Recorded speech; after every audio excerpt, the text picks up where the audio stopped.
What does hearing have to do with mental health? I've lost quite a bit of my hearing, almost all of it in my left ear and a good amount in my right ear. I hate wearing hearing aids.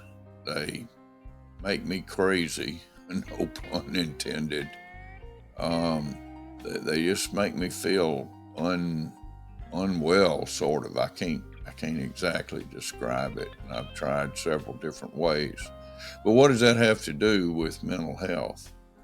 Quite frankly, it has a good bit to do with it.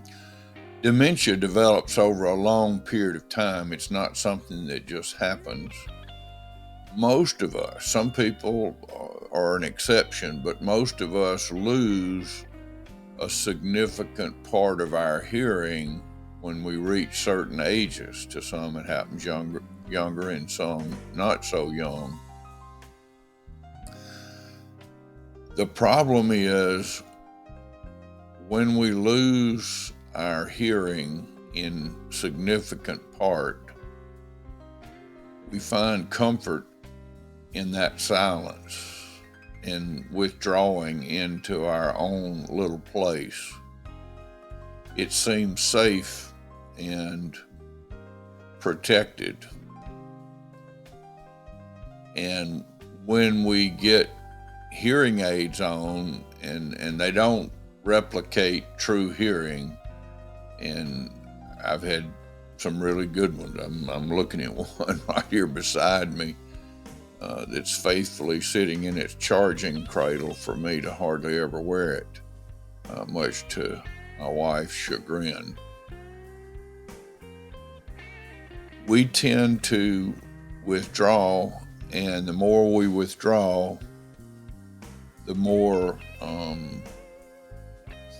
feeding we're doing to our dementia. Isolation is not good.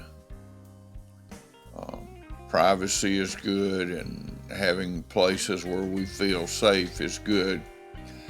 But you not only withdraw when you're, by staying at home or staying in your spot, but even when you're in a crowd, you're saying to yourself, I can't hear them. You just smile and nod every once in a while. Most people, that's enough. There was a lawyer once, I digress, who he was a good lawyer, and he had a real high opinion of himself. And he called me one day on a cell phone when I was on the bench, and he said, "Judge, can you hear me?" And I said, "Yes, I can hear you." He said, "Judge, can you hear me?" And I said, "Yes, I can hear you."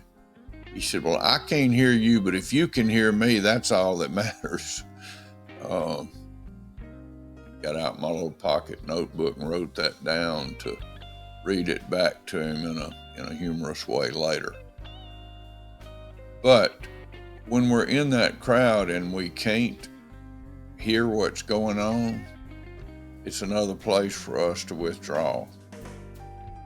And frankly, the more we withdraw into that, the more comfortable it feels. It feels like a safe place for us. And in a way, it certainly is. But it's not always a healthy place. So I would encourage you, if you have hearing issues, to address them earlier rather than later. The farther we go into ignoring our hearing loss, the harder it is to come back from it.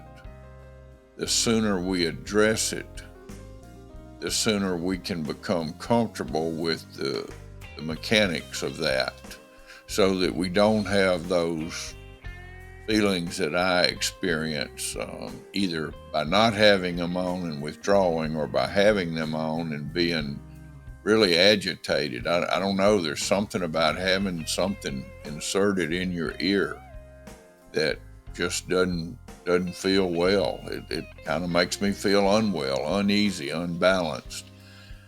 but I have to weigh that, and each person has to make that decision on their own. But we need to know that when we don't care for our hearing, we're also inviting a worsening of some other problems. Plus, it's important for us to hear those that are talking to us and to be able to respond to them in a meaningful manner. So I think I'm talking to me more than I'm talking to you, because I need to hear this and I need to respond to it in a positive way.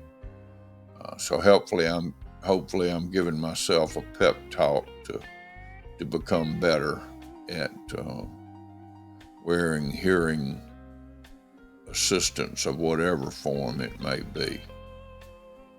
Take care of your hearing, take care of your mental health.